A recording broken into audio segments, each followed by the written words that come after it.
मंजिल उन्हीं को मिलती है जिनके इरादे ऊंचे होते हैं, तूफानों में भी जिनके हौसले सच्चे होते हैं। चलिए आगाज कर रहे हैं फिजिक्स के अनसॉल्व पेपर, और जिसके अंदर हम लोग अध्ययन कर रहे हैं सेट नंबर 1 का 2025 के सेट चल रहे हैं और प्रश्न नंबर 3 तक कंप्लीट करा दिए हैं।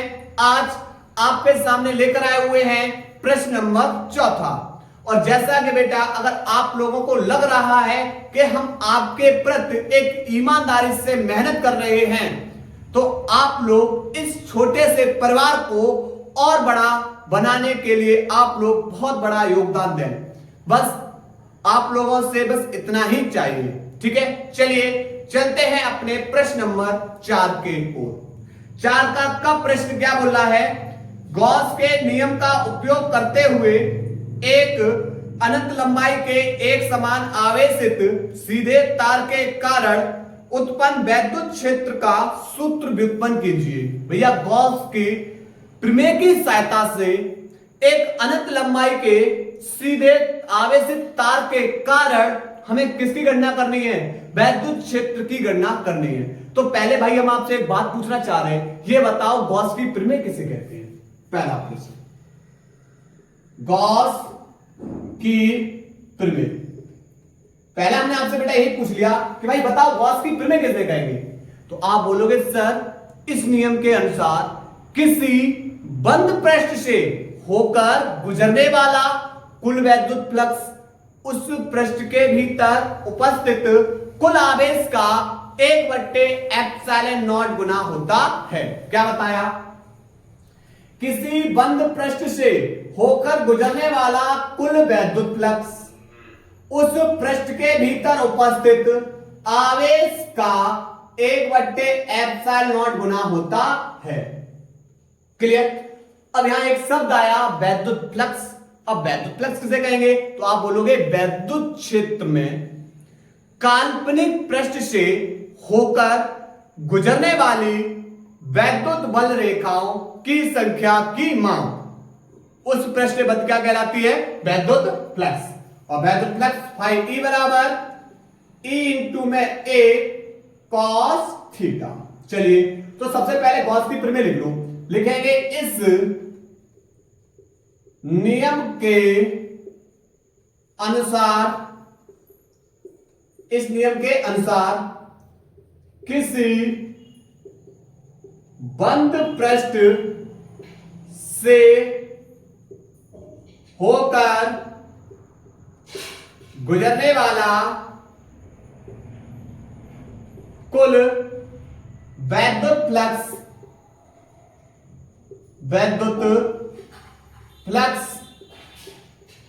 उस पृष्ठ के भीतर उपस्थित कुल आवेश का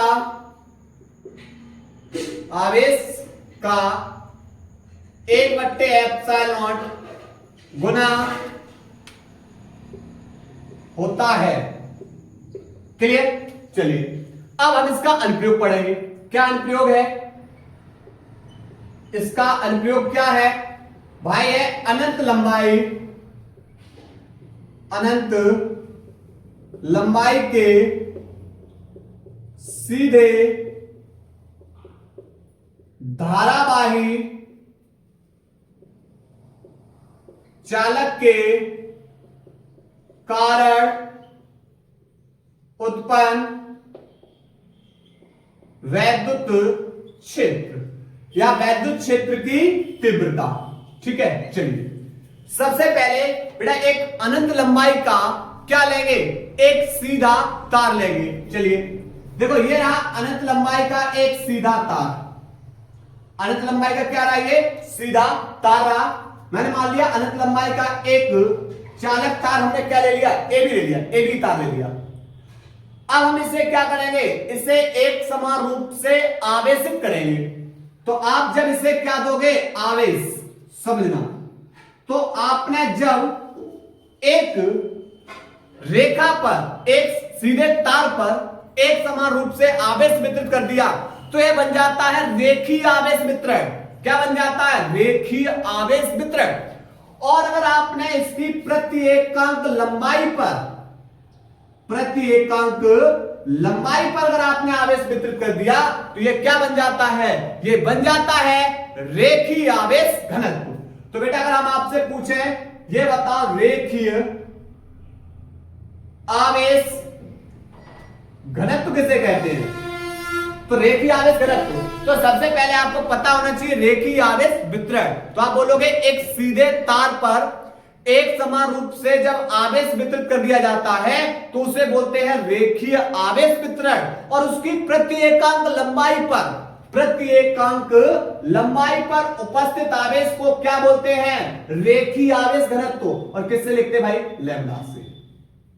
तो एक रेखा पर जब आप एक समान रूप से आवेश वितरित करोगे रेखीय आवेश वितरण, और उसकी प्रति एकांक लंबाई पर अगर आपने आवेश वितरित कर दिया तो क्या बन जाएगा? रेखीय आवेश घनत्व, निश्चित लंबाई लेंगे। इसी प्रकार पृष्ठ आवेश वितरण किसे कहेंगे? तो आप बोलो सर ये तो हमें पृष्ठ दिखाई दे रहा है, ये गोल है, ये समतल पृष्ठ है। पृष्ठ हमारा गोली भी हो सकता है, ठीक। तो यहां पर अगर आपने पृष्ठ पर एक समान रूप से आवेश वितरित कर दिया, पृष्ठ पर एक समान रूप से आवेश वितरित कर दिया तो पृष्ठ आवेश वितरण और पृष्ठ के एकांक क्षेत्रफल पर अगर आपने आवेश वितरित किया, पृष्ठ के एकांक शब्द क्या लिया? एकांक। पृष्ठ के एकांक क्षेत्रफल पर अगर आपने आवेश को वितरित किया तो यह बन जाएगा पृष्ठ आवेश घनत्व। किससे लिखेंगे भाई? सिग्मा से। किससे लिखेंगे? सिग्मा से। सिग्मा बराबर Q अपॉन A, ठीक। तीसरा आयतन आवेश घनत्व समझो।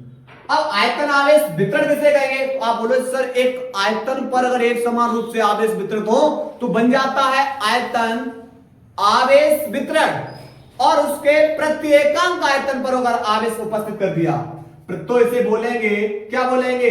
तो उसको बोलेंगे आयतन आवेश घनत्व। किससे लिखेंगे? रो से।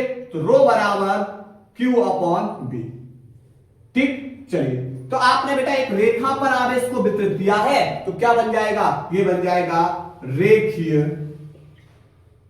आवेश घनत्व। रेखीय आवेश घनत्व बन जाएगा लैम्डा बराबर Q अपॉन L। हमें आवेश निकालना है, बट्टे कर लो, क्रॉस मल्टीप्लाई, Q का एक मल्टीप्लाई और लैम्डा का L में। उम्मीद है यहां तक की कहानी आप लोगों को समझ में आई होगी। अब चूंकि भैया हम किसका अनुप्रयोग देख रहे हैं? आप बोलो सर ये तो गॉस के नियम का अनुप्रयोग है। तो गॉस का नियम किस पे आधारित है भाई? आप देख रहे हो सर ये तो बंद पृष्ठ पे आधारित है। किस पर आधारित है? बंद पृष्ठ। तो हमें एक ऐसे बंद पृष्ठ की कल्पना करनी है जिससे निकलने वाली वैद्युत बल रेखाएं कैसी हो? समान हो, ठीक। तो मैंने मान लिया तार को अक्ष मानकर एक गॉसियन बेलन की कल्पना करते हैं।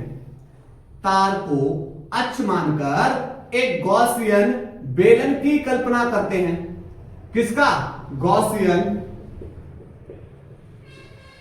बेलन, ठीक है। ये गॉसियन बेलन है।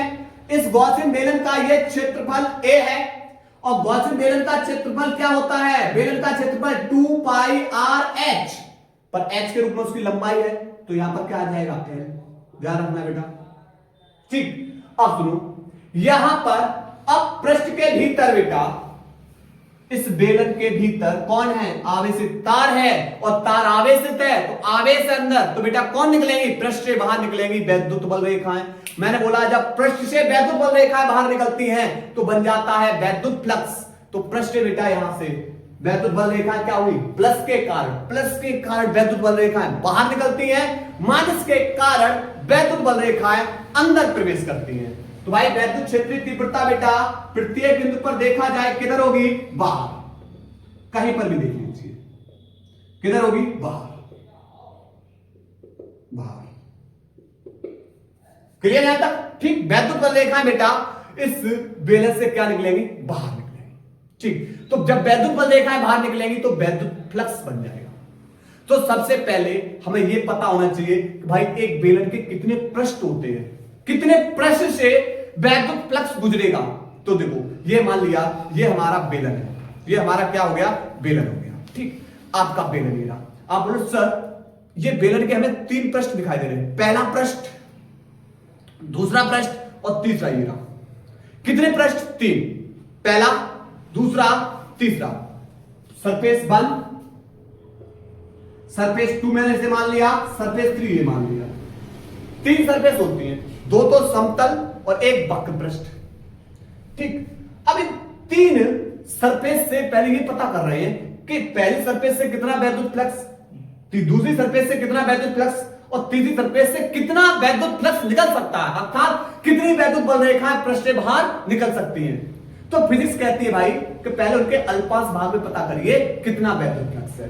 तो भाई यहां पर अल्पांश भाग ये ले लिया, अल्पांश भाग ये ले लिया, अल्पांश भाग बेटा हमने इस पृष्ठ पे लिया। लेकिन इन पृष्ठ की दिशा किधर होगी, पृष्ठ की दिशा किधर होगी? तो भाई यहां पर देखिए क्षेत्रफल, फिजिक्स में क्षेत्रफल को क्या माना गया है, सदिश। और क्षेत्रफल सदिश किसे कहते हैं? समतल पृष्ठ पर बाहर की ओर खींचा गया अभिलंब, यही क्या कहलाता है, क्षेत्रफल सदिश। समतल पृष्ठ के क्षेत्रफल पर बाहर की ओर खींचा गया अभिलंब। तो आप बोले सर ये तो समतल पृष्ठ है ना, इस पर बाहर की ओर अभिलंब खींच दो। ये समतल पृष्ठ है, इस पर बाहर की ओर अभिलंब खींच दो। समतल पृष्ठ, इस पर बाहर की ओर अभिलंब खींच दो। अब चूंकि पूरे पृष्ठ का क्षेत्रफल a है, आपने तो अल्पांश लिया है ना, तो इसके आगे d लगा दो। तो देख रहे हैं DA और E के बीच में एंगल बेटा 90 अंश का बन गया। एक स्थिति क्लियर। दूसरा बोले सर ये भी तो समतल पृष्ठ है, इस पर बाहर की ओर अवलंब खींचो, बाहर इधर बनेगा। ये DA पूरे पृष्ठ का क्षेत्रफल A है, अल्पांश भाग लिया आपने DA। तो आप बोले सर DA नीचे है, E इधर है, इनके बीच में एंगल कितना 90। सरफेस 3 पे देखा, ये समतल पृष्ठ है ना, इस पर बाहर की ओर अवलंब, बाहर की ओर अवलंब। और चूंकि पूरे पृष्ठ का क्षेत्रफल A है, आपने तो सूक्ष्म हिस्सा लिया है, तो ये D है। तो इन दोनों की डायरेक्शन सेम है, इसलिए थीटा बराबर कितना हो जाएगा, 0। ठीक है, चलिए सबसे पहले सरफेस 1 के अल्पांश भाग से गुजरने वाला वैद्युत फ्लक्स, आप बोलोगे फाई ई बराबर होता है, क्या होता है, फाई बराबर ई इंटू में ए कॉस थीटा। अरे बोलो सर आप तो गलत लिख रहे हो, क्यों? क्योंकि आपने तो अल्पांश भाग लिया है ना, और अल्पांश भाग लिया है तो इस पृष्ठ के आगे ए के आगे डी लगाओ, तो वैद्युत फ्लक्स भी अल्पांश निकलेगा। उसके बाद और क्या बता सकते हो, और बता सकते हो कि सर सरफेस 1 पे तो एंगल थीटा बराबर 90 है, तो 90 लगाओ। तो यहां से डी फाई ई बराबर ई इंटू में डी ए कॉस थीटा के लिए 90। फिर और क्या बता सकते हो, बोलोगे सर कॉस 90 का मान तो 0 होता है, और अगर ये 0 है तो 0 का किसी भी संख्या मल्टीप्लाई कर दो, उस सबका सब क्या हो जाएगा, 0। तो ये रहा 0। सरफेस 1 पे वैद्युत फ्लक्स, अल्पांश भाग से वैद्युत फ्लक्स कितना हुआ, 0। इसी प्रकार अब देखते हैं सरफेस 2 के अल्पांश भाग से गुजरने वाला वैद्युत फ्लक्स, आप बोलो फाई बराबर ई इंटू में ए कॉस थीटा। आप बोले सर आप फिर गलती कर रहे हो, क्यों? क्योंकि आप अल्पांश भाग ले रहे हो, तो क्षेत्रफल भी अल्पांश लीजिए, पृष्ठ का क्षेत्रफल अल्पांश है, वैद्युत फ्लक्स भी अल्पांश निकलेगा। तो चलो फिर और क्या पता है, आप बोले सर सरफेस 2 पे हमें एंगल पता है थीटा बराबर 90, लगाओ वहां पे। तो e इंटू में डी ए कॉस और थीटा ये 90, कॉस 90 का मान 0, तो ये बेटा 0 का किसी भी संख्या मल्टीप्लाई करोगे 0। सरफेस 2 से भी निकलने वाला अल्पांश भाग से गुजरने वाला वैद्युत फ्लक्स भी कितना है, 0। अब बचा है केवल सरफेस 3। चलो सरफेस 3 के अल्पांश भाग से गुजरने वाला वैद्युत फ्लक्स डी फाई बराबर ई इंटू में डी ए कॉस थीटा, मैंने डायरेक्ट लगा दिया।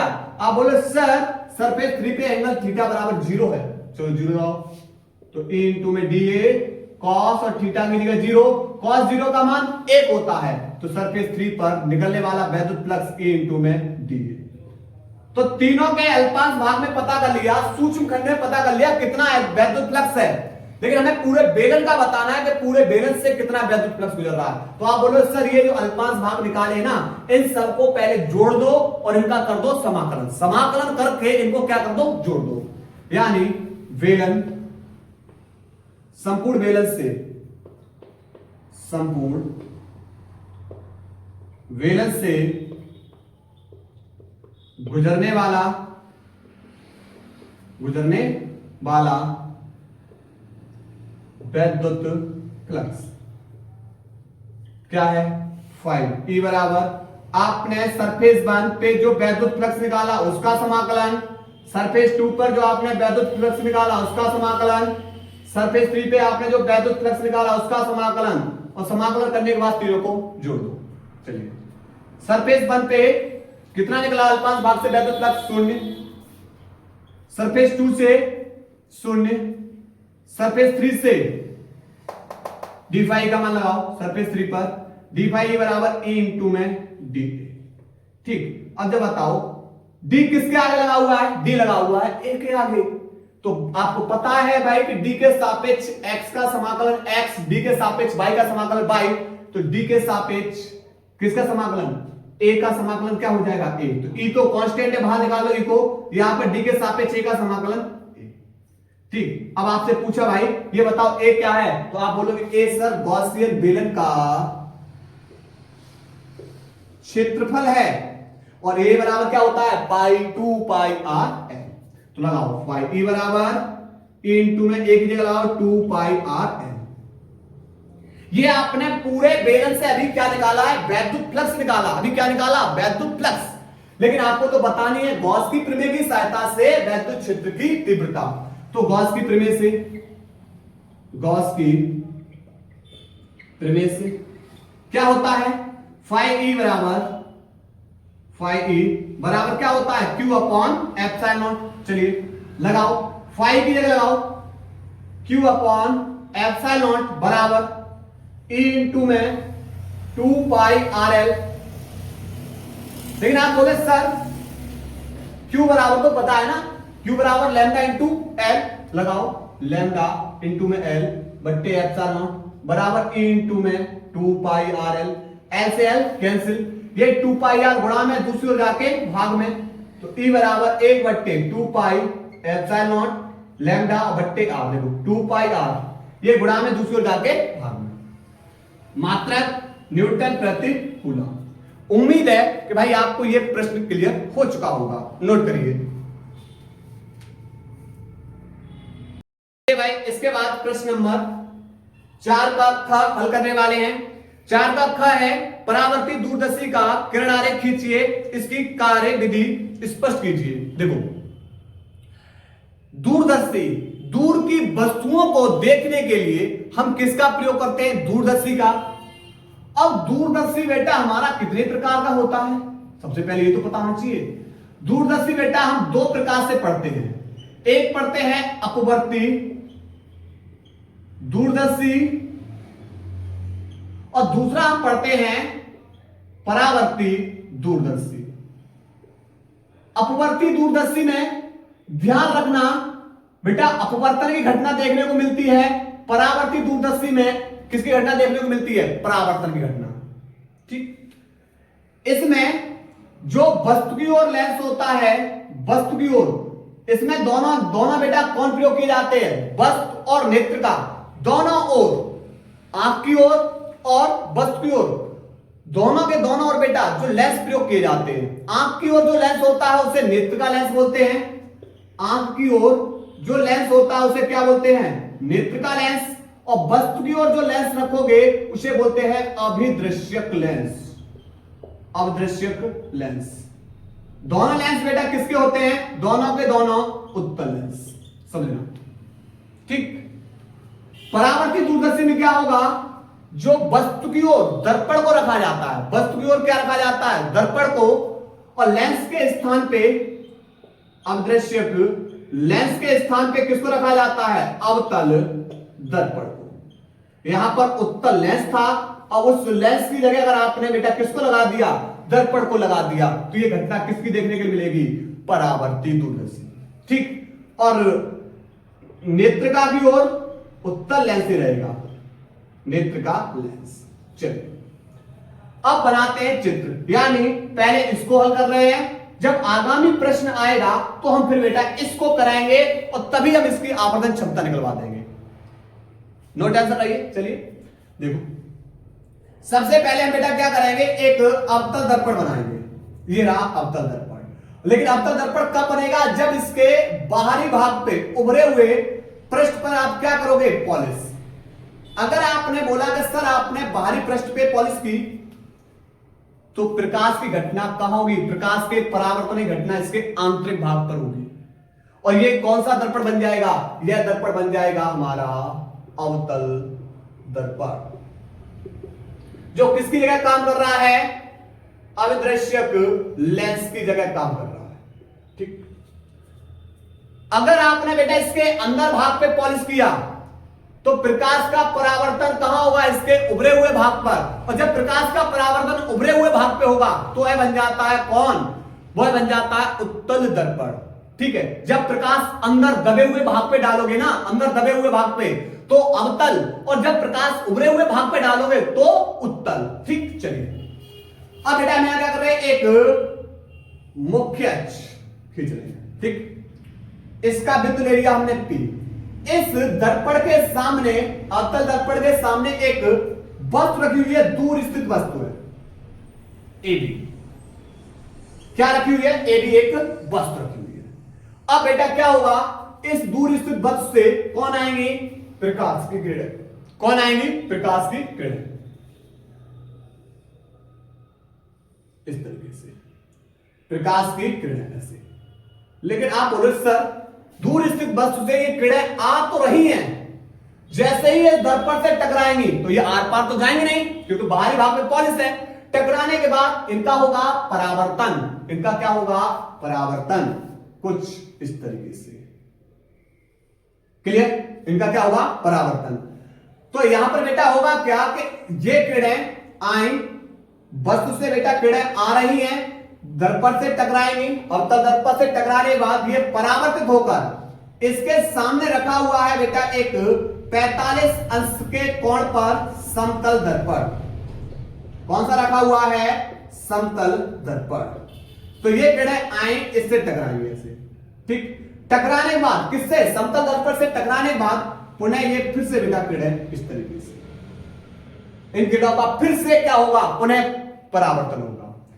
और परावर्तन के पश्चात ये जहां काटेंगी, वहीं पर इस वस्तु का क्या बन जाएगा? वास्तविक छोटा प्रतिबिंब बन जाएगा। वास्तविक क्या बन जाएगा? छोटा प्रतिबिंब। समझना यहां पर क्या बताया? इस वस्तु का प्रतिबिंब कहां बन रहा है? यहां पर बन रहा है। ठीक, अब ये किरण बेटा यहां प्रतिबिंब बन रहा है, ये किरणों को हम आगे ले जाएंगे, और आगे बेटा रखा हुआ है एक लेंस। और ये बेटा कौन सा लेंस है? ये बेटा हमारा है नेत्रिका लेंस, मतलब आंख की ओर। ये आंख इधर है, आंख इधर। ठीक, टकराएंगे बेटा इस तरीके से। अब हम इस पे क्या करें? इस पर एक मुख्य अक्ष खींच दें। ठीक, तो यहां पर इन्होंने काटा था, इस वस्तु का यहां प्रतिबिंब बन रहा है, ये रहा प्रतिबिंब A डैश B डैश। ठीक है, अब ये किरण बेटा जाएंगे, टकराने के बाद बेटा फिर से ये किरण बेटा कहां हो जाएंगे? दूर दूर। तो इधर कहीं मिलेंगी नहीं, तो फिर क्या हुआ? हम इन किरणों को पीछे की ओर ले जाएंगे। इन किरणों को कहां ले जाएंगे? पीछे की ओर। और जहां पर ये किरणें एक दूसरे को काट देंगी, जहां पर ये किरणें एक दूसरे को काट देंगी, वहीं पर बढ़ जाएगा इसका भी प्रतिबिंब इस तरीके से। ये यहां पर जहां काटा वहां पर इसका क्या बन जाएगा? इस प्रतिबिंब का भी प्रतिबिंब यहां पर ये इस तरीके से A double dash B double dash. ठीक, यह है अवदृश्यक और कौन है अवतल दर्पण। ठीक, अब पूरे चित्र की कहानी को समझते हैं। पूरे चित्र की कहानी को अब समझ रहे बहुत आसान। सबसे पहले आप क्या करेंगे, एक अवतल दर्पण लेंगे और अवतल दर्पण के सामने एक दूर स्थित वस्तु को रख देंगे। कौन? A B. कौन रखेंगे? ए बी वस्तु रखेंगे। तो ए बी वस्तु रखेंगे तो जहां वस्तु रखी है वहां से किरणें निकलना आएंगी और कहां जाएंगी? दर्पण पे टकराएंगी। टकराने के बाद इनका क्या होगा? परावर्तन। क्योंकि दर्पण है तो परावर्तन होगा। परावर्तन होने के पश्चात ये किरणें बेटा इस तरीके से परावर्तन होंगी और यहां परावर्तन के पश्चात जो किरणें जा रही हैं, टकराने में जो किरणें वापस आ रही हैं, उनके सामने एक लगा दिया 45 अंश के कोण पर एक दर्पण। कौन सा? समतल। तो ये किरणें बेटा फिर आई, फिर टकराई। किससे? समतल दर्पण से। और पुनः फिर से इसका एक बार फिर से क्या हुआ? परावर्तन। क्योंकि दर्पण है, फिर से परावर्तन होगा। परावर्तन के पश्चात समतल दर्पण से टकराने के पश्चात पुनः फिर से परावर्तन होगा। परावर्तन के पश्चात ये किरणें जहां एक दूसरे को काट रही हैं वहीं पर इस वस्तु का क्या बन रहा है? प्रतिबिंब। वहीं पर इस वस्तु का क्या बन रहा है? प्रतिबिंब। ठीक, अब ये किरणें बेटा हम ले जाएंगे नेत्र का लेंस की ओर। ध्यान रखना, इस वस्तु का जो प्रतिबिंब बन रहा है यही प्रतिबिंब इस वाले लेंस के लिए वस्तु का काम करना शुरू करेगा। नेत्र का लेंस के लिए किसका काम करना शुरू कर देता है? वस्तु का। मतलब इस लेंस के लिए वस्तु कौन है? ये रही। ठीक, तो यहां पर ये किरणें बेटा जाएंगे इसके अंदर। तो ये बेटा इधर टकराने के बाद ये किरणें दूर दूर हो जाएंगी, तो इधर तो कभी मिलेगी नहीं। फिर इन किरणों को हमने बेटा एक कल्पना की, आभासी बता ना, एक कल्पना की कि ये किरणों को अगर हम पीछे ले जाए तो कहीं यहां पर ही काटेंगे। तो इस प्रतिबिंब का भी प्रतिबिंब कहां बन रहा है? यहां पर A double dash B double dash पर बनता है। ठीक है, तो ध्यान रखना, नेत्र का लेंस के लिए वस्तु का काम कौन करता है? वस्तु का काम कौन करता है? जिस वस्तु का प्रतिबिंब। ठीक है, चलिए अब इसकी लिखते बेटा कार्यविधि। क्या क्या आपने लिया है? कार्यविधि। कार्यविधि में लिखेंगे परावर्ती दूरदर्शी में, परावर्ती दूरदर्शी में अवतल दर्पण के सामने दूर स्थित एक ए बी वस्तु रखते हैं। कौन रखते हैं? दूर स्थित वस्तु रखते हैं। इस वस्तु से किरणें, इस वस्तु से किरणें अवतल दर्पण से टकराती हैं और परावर्तन के पश्चात पुनः समतल दर्पण से टकराती हैं। पुनः कहां टकराती हैं? समतल दर्पण से टकराती हैं और वस्तु AB का प्रतिबिंब, वस्तु AB का प्रतिबिंब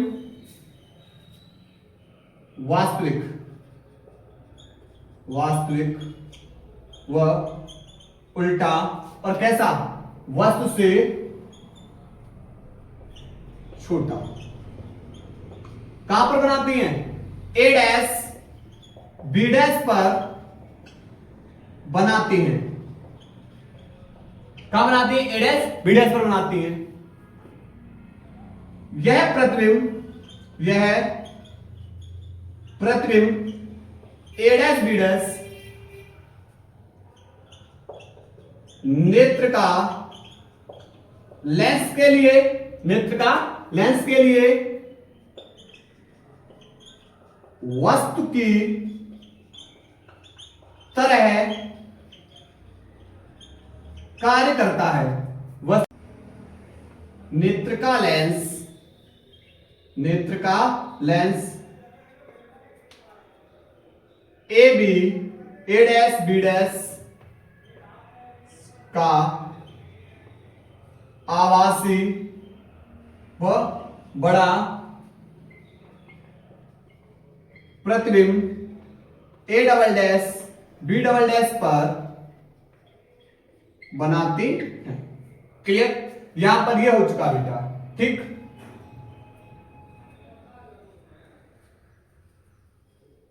इसके बाद बेटा प्रश्न नंबर 4 का ग। 4 का ग प्रश्न क्या बोल रहा है? अर्धचुंबकीय, प्रचुंबकीय तथा लौह चुंबकीय पदार्थों में विभेद कीजिए तथा प्रत्येक का एक एक उदाहरण दीजिए। महत्वपूर्ण प्रश्न है ये भाई। चलिए सबसे पहले समझते हैं भाई कि भाई प्रतिचुंबकीय पदार्थ किसे कहते हैं। समझना भाई, तो इसको प्रतिचुंबकीय पदार्थ। आप लोग देखा होगा भाई कि जब हम चुंबक के पास सोना, चांदी, कॉपर को ले जाएंगे तो ये बेटा मामूली से प्रतिकर्षित होंगे। ऐसा नहीं बहुत तेज नहीं, मामूली से प्रतिकर्षित होते हैं।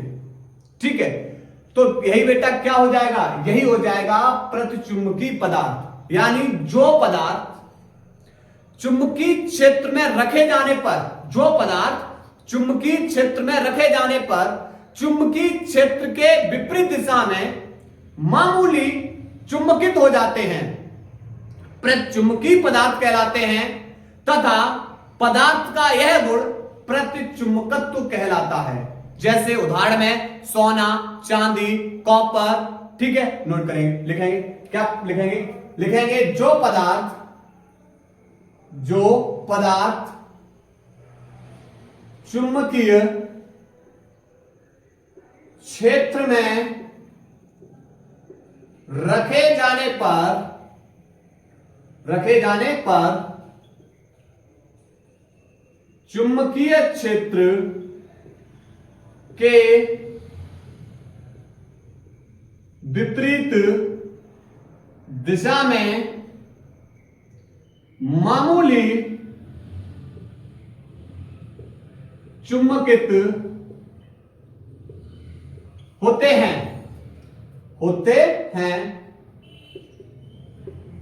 प्रतिचुंबकीय पदार्थ कहलाते हैं, प्रतिचुंबकीय पदार्थ कहलाते हैं। तथा पदार्थ का यह गुण प्रतिचुंबकत्व कहलाता है। ठीक है, उदाहरण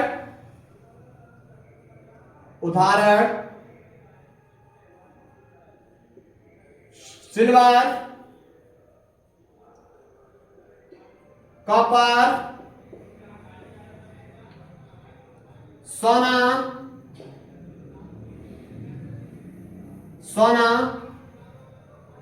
आदि। ठीक है, उम्मीद है बेटा ये परिभाषा आपको समझ में आएगी। चलिए अब दूसरा बेटा अनुचुंबकीय पदार्थ। अनुचुंबकीय पदार्थ तो बस सूक्ष्म अंतर। जब आप किसी पदार्थ को चुंबकीय क्षेत्र में रख रहे हो तो चुंबकीय क्षेत्र की दिशा में मामूली से चुंबकित हो, हल्के से आकर्षित हो, तो ऐसे पदार्थ को हम क्या बोलते हैं? अनुचुंबकीय पदार्थ। जैसे सोना, प्लेटिनम। ठीक है, तो लिखेंगे परिभाषा, क्या लिखेंगे? जो पदार्थ चुंबकीय क्षेत्र में रखे जाने पर चुंबकीय क्षेत्र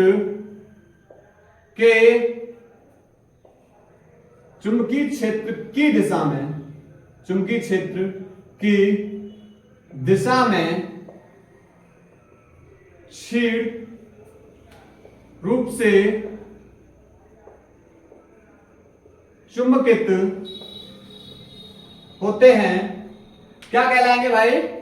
वे पदार्थ, जो पदार्थ चुंबकीय क्षेत्र में रखे जाने पर चुंबकीय क्षेत्र की दिशा में क्षीण रूप से चुंबकित होते हैं, क्या कहलाएंगे? अनुचुंबकीय अनुचुंबकीय पदार्थ कहलाते हैं। कहलाते हैं। पदार्थ का यह गुण, पदार्थ का यह गुण अनुचुंबकत्व कहलाता है। ओके, उदाहरण बेटा, एक उदाहरण पूछा है, आपसे आराम से लिख सकते हो। कौन सा? सोडियम, प्लेटिनम, ठीक है, आग। तीसरा बेटा आपसे पूछा गया है तीसरा आपसे बेटा पूछा गया है लौह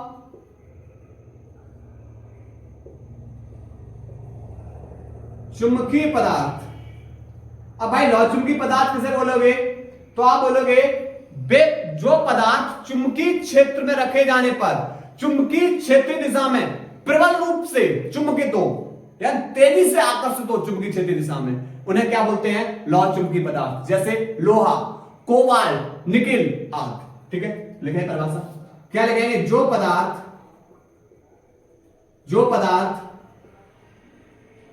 चुंबकीय क्षेत्र में रखे जाने पर चुंबकीय क्षेत्र की दिशा में प्रबल चुंबकित होते हैं या प्रबल रूप से चुंबकित होते हैं लौह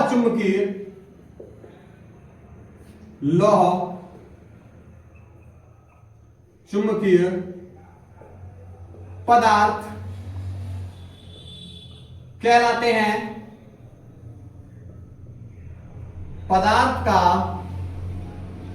यह गुण लौह चुंबकत्व कहलाता है। ठीक है, उदाहरण लोहा, कोबाल्ट, निकेल आदि। ठीक है, उम्मीद है आपको यह प्रश्न बेटा समझ में आया होगा। नोट करिएगा। इसके बाद बेटा प्रश्न नंबर 4 का महत्वपूर्ण प्रश्न है। ऊर्जा बैंड के आधार पर चालकों, कुचालकों एवं अर्धचालकों के वर्गीकरण की व्याख्या कीजिए। सबसे पहले भाई यहां पर एक महत्वपूर्ण प्रश्न वो है ठोसों में ऊर्जा बैंड। यह प्रश्न बहुत बार पूछा गया है। क्या है? ठोसों में ऊर्जा बैंड। समझो क्या है। जब परमाणुओं के बीच क्या होती है? अन्योन्य क्रिया होती है। जब परमाणुओं के बीच क्या होगी? अन्योन्य क्रिया होगी, जिसके कारण उनकी ऊर्जाओं में विक्षोभ उत्पन्न हो जाता है और प्रत्येक ऊर्जा स्तर अनेक ऊर्जा स्तर में विभक्त हो जाएगा और विभक्त होकर एक बैंड का रूप ले लेता है, जिसे हम क्या बोलते हैं? ठोसों में ऊर्जा बैंड। परिभाषा बहुत बार पूछी गई है, लिखो। क्या लिखोगे बोहर के सिद्धांत के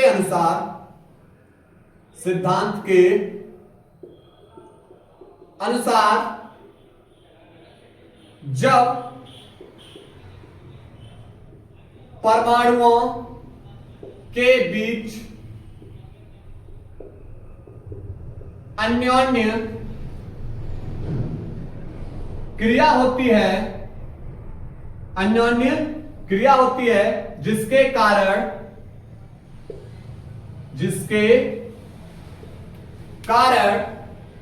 उनके ऊर्जा स्तर में विक्षोभ उत्पन्न हो जाता है और प्रत्येक ऊर्जा स्तर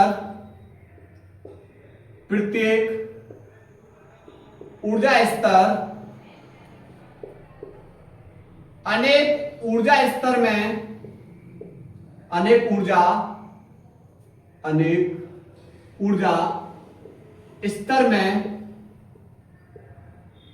विभक्त होकर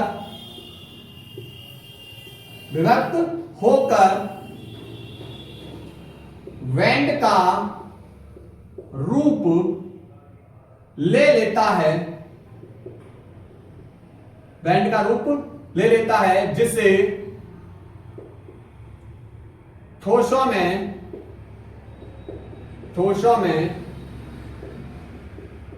ऊर्जा बैंड कहते हैं। समझ आया भाई? क्या बताया हमने? बताया भाई कि यहां पर ठोसों में ऊर्जा बैंड किसे कहते हैं? तो जब परमाणुओं के बीच अन्योन्य क्रिया होगी, उनके ऊर्जा स्तर में बेटा विक्षोभ उत्पन्न होगा और प्रत्येक ऊर्जा स्तर अनेक ऊर्जा स्तर में विभक्त होकर एक बैंड का रूप ले लेता है जिसे हम क्या बोलते हैं? ठोसों में ऊर्जा बैंड। अब बेटा ठोसों में जो ऊर्जा बैंड को दो प्रकार से बांटा गया है, एक चालन बैंड और दूसरा बेटा संयोजी बैंड। चालन बैंड जिसमें कौन रहना पसंद करते हैं? मुक्त इलेक्ट्रॉन। और संयोजी बैंड में कौन रहना पसंद करते हैं? संयोजी इलेक्ट्रॉन। समझो कैसे? जैसे क्लोरीन का परमाणु क्रमांक 17 है, इसका इलेक्ट्रॉन विन्यास कर रहे हैं 1s2 2s2 2p6 3s2 3p5 2 और 6 2 8 8 हो तो 10 और 2 12 और 5 17। ठीक, अब इसके बेटा यहां पर बात करेंगे संयोजी इलेक्ट्रॉन कितने हैं और ये बेटा मुक्त इलेक्ट्रॉन कितने होंगे। समझना, इसके संयोजी इलेक्ट्रॉन की बात करें भाई, इसमें रहना पसंद करेंगे संयोजी इलेक्ट्रॉन। तो बात करेंगे इसके बाह्यतम कोष में कितने इलेक्ट्रॉन आए? 7। कितने इलेक्ट्रॉन है बाह्यतम कोष में? लास्ट संख्या में कितने इलेक्ट्रॉन है? 7 इलेक्ट्रॉन है। ठीक, तो संयोजी इलेक्ट्रॉन तो इसमें प्रवेश करेंगे, लेकिन अष्टक नियम का पालन करने के लिए बेटा कितना इलेक्ट्रॉन कम है? 1। तो बेटा इसके अष्टक नियम का पालन पूर्ण करने के लिए 1 इलेक्ट्रॉन की कमी है। वो 1 इलेक्ट्रॉन जो मुक्त इलेक्ट्रॉन है वो कहां पर होगा? वो हमारा चालन बैंड में। 7 इसमें 1 इसमें। ठीक, तो यहां पर बेटा ध्यान रखना, मुक्त इलेक्ट्रॉन हमारे किसमें प्रवेश करेंगे? किसमें? चालन बैंड के अंदर। और संयोजी इलेक्ट्रॉन बेटा किसमें प्रवेश करेंगे? हमारे संयोजी बैंड के अंदर। और इनके बीच में जो गैप मिलेगा, इनके बीच में जो ये गैप मिलता है, इसे बोलते हैं वर्जित ऊर्जा अंतराल। तो आपसे पूछे भाई वर्जित ऊर्जा अंतराल किसे बोलोगे? तो संयोजी बैंड और चालन बैंड के बीच में जो गैप होता है, इसी गैप को हम बोलते हैं क्या? वर्जित ऊर्जा अंतराल। बस इसी पे पूरा गेम है। ठीक है, चलिए अब इसके बाद इसी में हम पढ़ने वाले ऊर्जा बैंड के आधार पर ठोसों का वर्गीकरण। चलिए समझते हैं। नंबर 1, पहला चालक। तो आप बोले सर चालक वे पदार्थ जिनमें धारा का प्रवाह होता है क्या कहलाएंगे? चालक। वे पदार्थ जिनमें धारा का प्रवाह होता है क्या कहलाएंगे? चालक कहलाते हैं। जैसे आपका एल्यूमिनियम हुआ, लोहा हुआ। क्लियर? उसके बाद अगर हम बात करें ऊर्जा बैंड के आधार पर परिभाषा, ऊर्जा बैंड के आधार पर क्या है? चालक वे पदार्थ होते हैं, चालक वे पदार्थ होते हैं जिसमें संयोजी, जो हमारा संयोजी बैंड होता है वह कैसा होता है? संयोजी इलेक्ट्रॉन से पूर्ण भरा होता है। तथा चालन बैंड कैसा होता है? रिक्त होता है। और इनके बीच में जो वर्जित ऊर्जा अंतराल है, इनके बीच में जो वर्जित ऊर्जा अंतराल है वो कैसा होता है? वो गैप कैसा होता है? 0। वर्जित ऊर्जा अंतराल लगभग में कैसा होता है? 0। ऊपर बेटा कौन है? हमारा चालन बैंड है और नीचे हमारा कौन है? संयोजी बैंड। क्लियर? मान लो बीच में बेटा गैप है, वो गैप बिल्कुल शून्य है। मान लिया आप साइकिल चला रहे हो और किसी ब्रिज को पार करना है, तो उनके बीच में गैप अगर कम है तो आप आसानी से पार कर जाओगे, आसानी से पार कर जाओगे। ठीक है, तो यहां से वही है, इनके बीच में जो गैप है वो कैसा है? शून्य है। तो क्या लिखेंगे परिभाषा? परिभाषा लिखेंगे वे पदार्थ जिनमें धारा का प्रवाह होता है क्या कहलाएंगे? चालक कहलाते हैं, चालक कहलाते हैं। जैसे चांदी, कॉपर आदि। अब बात करेंगे ऊर्जा बैंड। सिद्धांत के आधार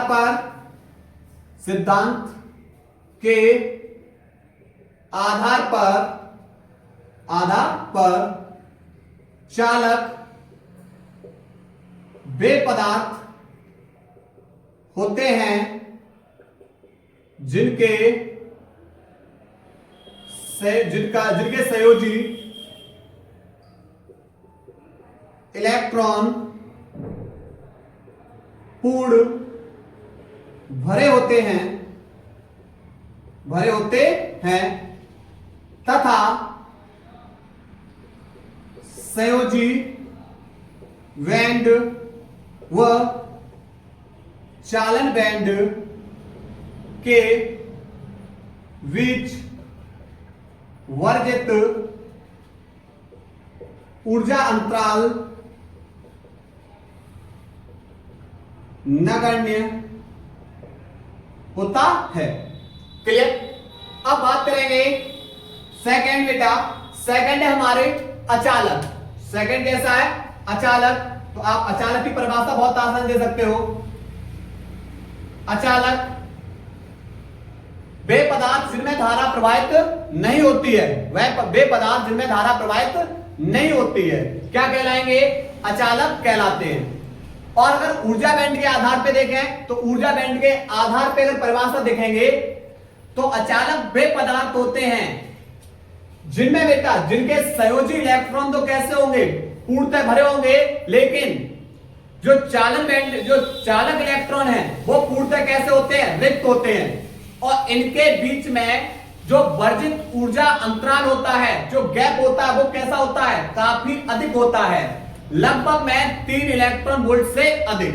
ठीक है, तो क्या लिखेंगे यहां पर? जैसे समझो ये बेटा हमारा कौन है?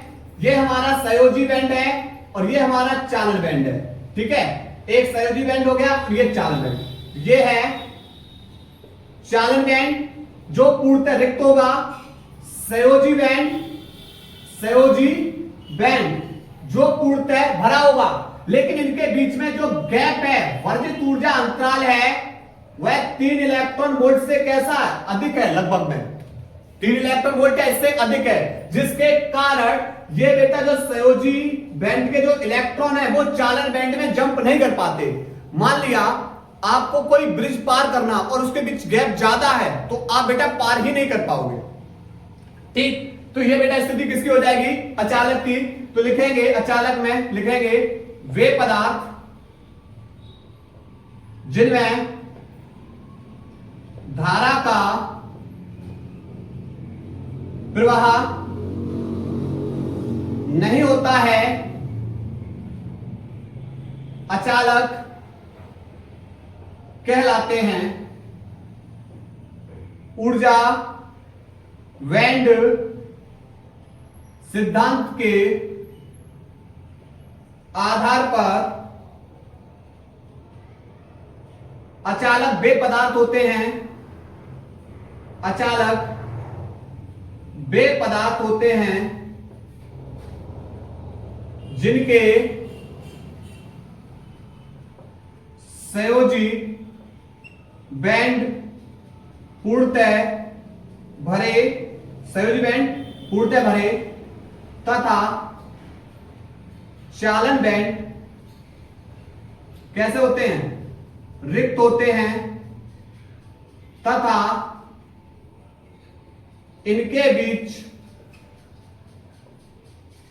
वर्जित ऊर्जा अंतराल बहुत अधिक होता है। ठीक है, अब बेटा बच्चा आपका अर्धचालक, पहले यहां से नोट करिए, नोट करो पहले यहां तक। इसके बाद बेटा अब हम लोग पढ़ेंगे अर्धचालक को।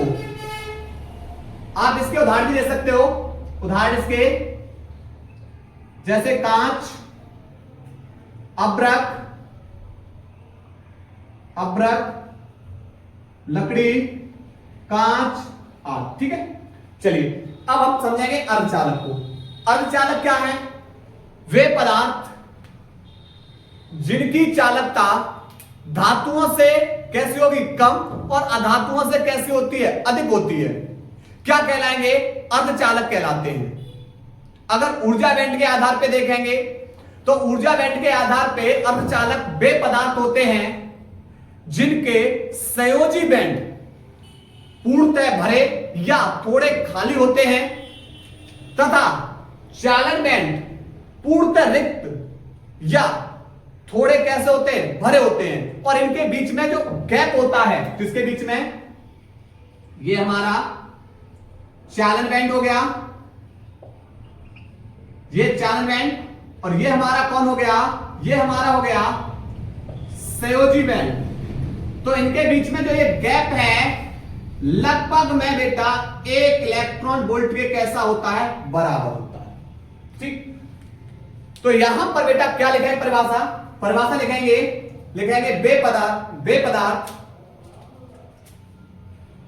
वे पदार्थ जिनकी चालकता धातुओं से कम तथा अधातुओं से अधिक होती है, अर्धचालक कहलाते हैं। जैसे जर्मेनियम, सिलिकॉन आदि। ठीक है, लेकिन ऊर्जा बैंड के आधार पे ऊर्जा बैंड के आधार पर अर्धचालक वे पदार्थ होते हैं जिनके संयोजी बैंड पूर्णतः भरे या थोड़े रिक्त होते हैं तथा चालन बैंड पूर्णतः रिक्त या थोड़े भरे होते हैं, इनके बीच वर्जित ऊर्जा अंतराल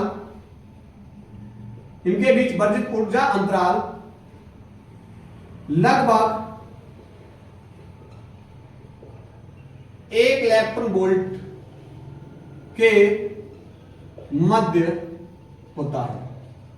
ठीक है, तो बेटा ये हमने पढ़ लिया चालक, अचालक, कुचालक की परिभाषा। सिर्फ आपसे क्वेश्चन ये पूछा गया था, लेकिन हमने आपको बेटा शुरू से लेकर एंड तक पढ़ा दिया। चलिए नोट करो इसको।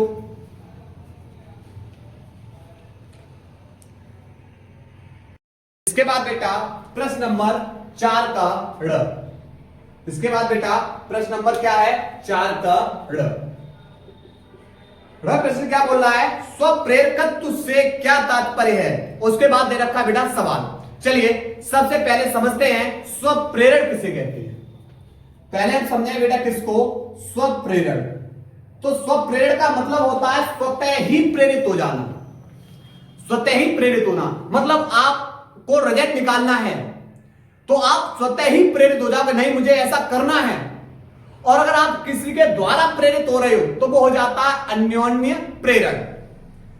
तो जब किसी कुंडली से बद्ध चुंबकीय फ्लक्स के मान में परिवर्तन किया जाए तो चुंबकीय फ्लक्स के मान में परिवर्तन करने पर उसी कुंडली में प्रेरित विद्युत वाहक बल अथवा प्रेरित विद्युत धारा उत्पन्न होने की घटना क्या कहलाती है? स्वप्रेरण कहलाती है। क्या बताया हमने? लिखा, बोल रहे हैं, लिखेंगे किसी कुंडली से बद्ध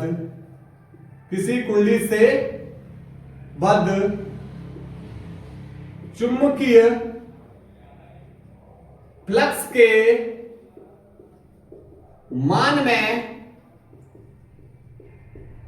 परिवर्तन करने पर, किसी कुंडली से बद्ध चुंबकीय फ्लक्स के मान में परिवर्तन करने पर उसी कुंडली में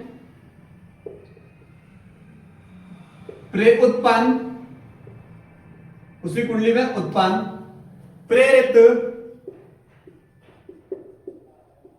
विद्युत वाहक बल तथा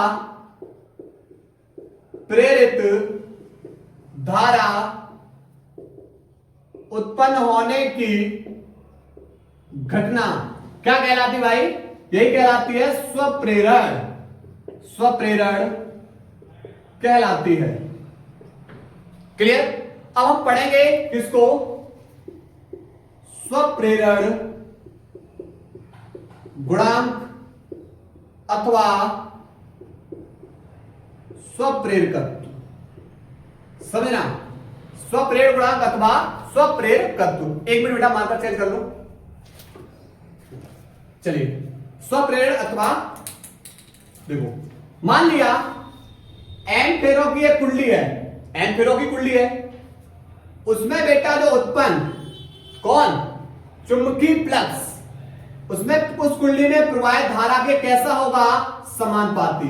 एन फेरो वाली कुंडली से बद्ध, एन फेरो वाली कुंडली से बद्ध जो चुंबकीय फ्लक्स है उसमें प्रवाहित धारा के कैसा है? समानुपाती होता है।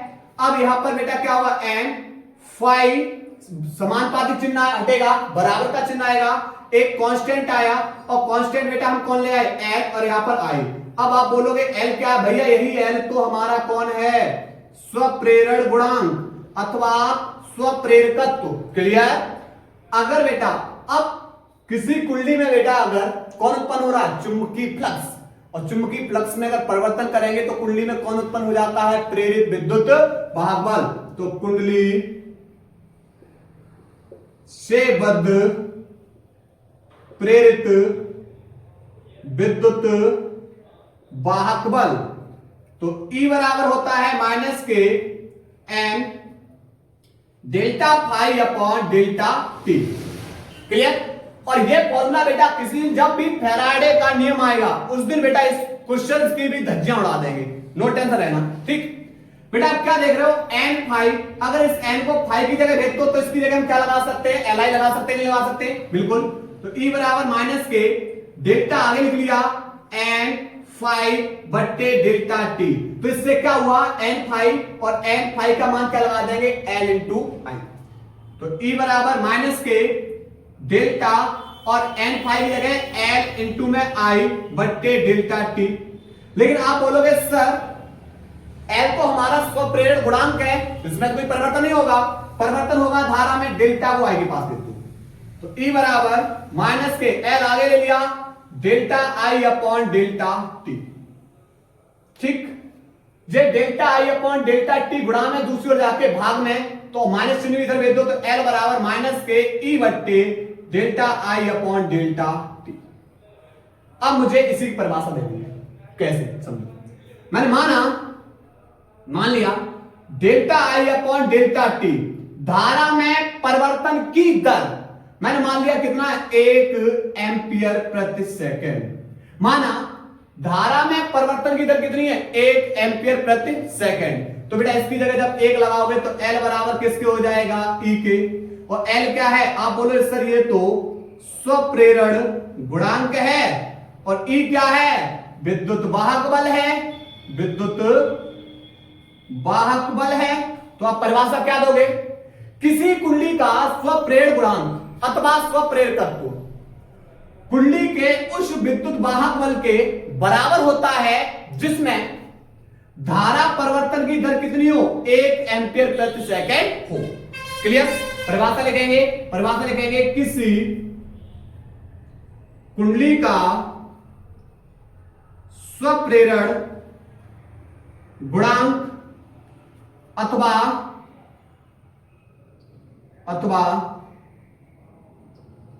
स्वप्रेरकत्व कुंडली के उस विद्युत वाहक बल के बराबर होता है जिसमें धारा परिवर्तन की दर 1 एम्पियर प्रति सेकंड हो। ठीक है, तो ये तो बेटा परिभाषा पूछी थी। अब सवाल दे रखा है तो सवाल की चर्चा करने वाले हैं, पहले इसको नोट कर लो। चलिए भाई सवाल को देखते हैं। भाई सवाल बोल रहा है एक कुंडली का स्वप्रेरकत्व, भैया स्वप्रेरकत्व किससे लिखते हैं, L से। L बराबर बेटा कितना है, 0.4 मिली हेनरी है। लेकिन ध्यान रखना बेटा, जो स्वप्रेरकत्व का मात्रक होता है वह क्या होता है, हेनरी। तो मिली को हटाओ, 0.4 मिली को हटाओ, 10 की पावर माइनस के 3 से मल्टीप्लाई कर दिया, ये बदल गया हेनरी में, पहला पॉइंट। फिर बोल रहा है इसमें बहने वाली धारा का मान 0.1 सेकंड में 1 एम्पियर से परिवर्तित हो जाता है। यानी बेटा पहले दे रखा 0.1 सेकंड में, यानी समय में परिवर्तन, और इसमें धारा में परिवर्तन कितना हो रहा है, 1 एम्पियर से परिवर्तित हो जाता है।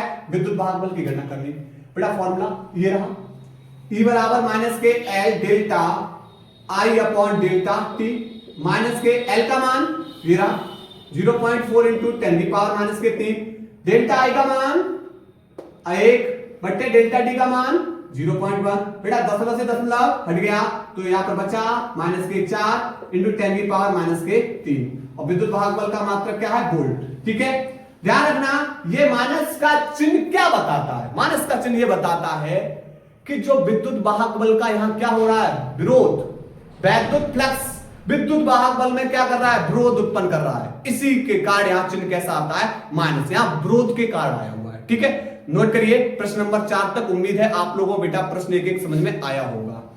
और बस आप लोगों से थोड़ा सा रिक्वेस्ट ये है कि अगर आपको लग रहा है कि हम वास्तविकता में आपके प्रति मेहनत कर रहे हैं, तो आप लोग इस चैनल को बहुत बड़ा परिवार बनाने के लिए आप लोग बेटा साथ दीजिए। बस यही आप लोगों से उम्मीद कर रहे हैं। इसके अलावा हम जैसे एक एक प्रश्न को आप लोग लग रहा है जिस तरीके से करा रहे हैं, बिल्कुल सेम सातों के सातों सेट, बिल्कुल चिंता ना करिए, समय से पहले कंप्लीट हो गए। ठीक है, चलिए हम अपनी क्लास को यही ब्रेक कर रहे हैं। धन्यवाद।